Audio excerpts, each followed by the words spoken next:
اس 21st century میں جو 24 گھنٹے ہمارے ہاتھ میں سوشل میڈیا اور ہم گناہوں کی زندگی گزار رہے ہیں، ہمیں کیا نہیں ڈرنا چاہیے؟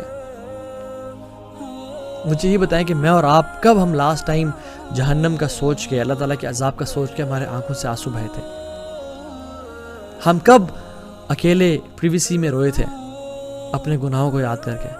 کون ہے وہ شخص جس کو 7 لوگوں کی کیٹیگری میں جو آتا ہے، جس کو اللہ تعالیٰ اپنے عرش کا سایہ نصیب کریں گے؟ 7 یظلھم اللہ یوم لا ظل الا ظلہ، 7 لوگ جن کو اللہ تعالیٰ اپنے عرش کا سایہ نصیب کریں گے۔ ایک، رجل ذکر اللہ خالیا ففاضت عینہ، کہ جو اکیلے میں آنکھوں سے آنسو بہائے اور اپنے گناہوں کو یاد کر کے روتا رہا۔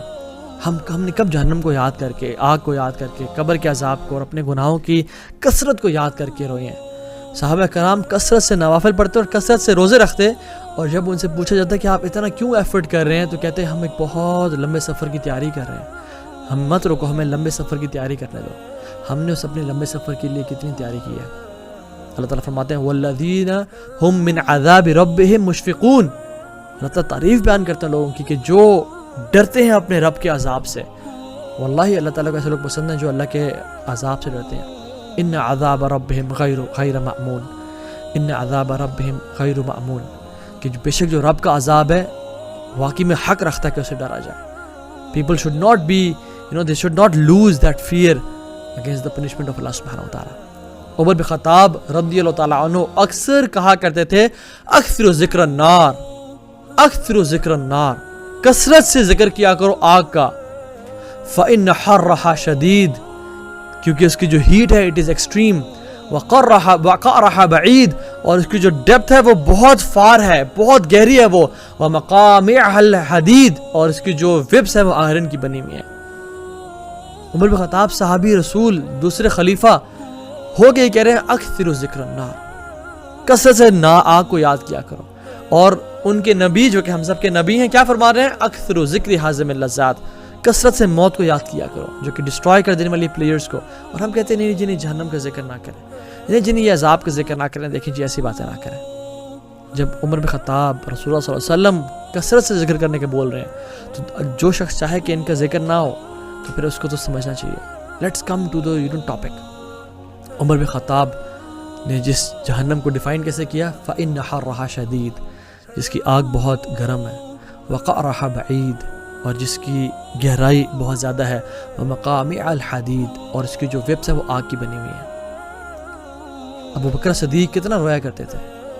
حضرت عائشہ فرماتی ہے جب اللہ کے نبی صلی اللہ علیہ وسلم بیمار ہو گئے اور ان میں اٹھنے کی طاقت نہیں رہی تو کیا فرمایا؟ مروا ابا بکر یصلی الناس، کہ ابو بکر کو بھیجو وہ لوگوں کو نماز پڑھائیں گے۔ تو حضرت عائشہ نے کیا فرمایا؟ یا رسول اللہ صلی اللہ علیہ وسلم، کہ بے شک میرے جو باپ ہیں ابو بکر صدیق ہیں وہ ایسے شخص ہیں جو بہت کمزور دل والے ہیں، اور جب بھی قرآن پڑھتے ہیں تو رونا اتنا ان کو آتا ہے کہ وہ لوگ ان کی آواز نہیں سن پائیں گے، تو آپ عمر بن خطاب کو بولیں کہ وہ نماز پڑھیں۔ تو اللہ کے نبی صلی اللہ علیہ وسلم نے فرمایا نہیں، ابو بکر کو ہی بولو، مروا ابا بکر یصلی بالناس، کہ وہی نماز پڑھائیں گے میرے بعد۔ اور یہ کیوں رویا کرتے تھے، یہ کیوں اتنے پریشان تھے اپنے آخرت کے بارے میں؟ Because they knew their reality, they knew what is going to come ahead, they knew what is the future، قیامت کے دن کیسا ہوگا، وہ آگ کیسی ہے۔ جو جتنا غافل ہے اتنا ہی ٹھنڈ ماحول میں ہے، جو جتنا گناہگار ہے اتنا ہی ٹھنڈ ماحول میں ہے۔ لیکن صحابہ ایسے نہیں تھے، صحابہ واقعی میں بہت زیادہ ڈرا کرتے تھے اس چیز سے۔ اللہ کے نبی صلی اللہ علیہ وسلم فرماتے ہیں کہ لو تعلمون ما اعلم، اگر تم جان لو جو میں جانتا ہوں، لضحکت قلیلا ولا بکیتم کثیرا، تم بہت تھوڑا ہنسا کرو اور بہت زیادہ رویا کرو۔ تو آج انشاءاللہ تعالی ہم اس جہنم کے بارے میں بات کریں گے۔ اللہ سبحانہ و تعالی پرفیکٹ ہے، یہ معیار آپ جانتے ہیں۔ اللہ سبحانہ و تعالی نے جو بھی چیز بنائی وہ پرفیکٹ ہے۔ آپ زمین و آسمان دیکھ لیں، اللہ تعالیٰ کا جو ریوارڈ ہے جو کہ جنت ہے اٹ از پرفیکٹ۔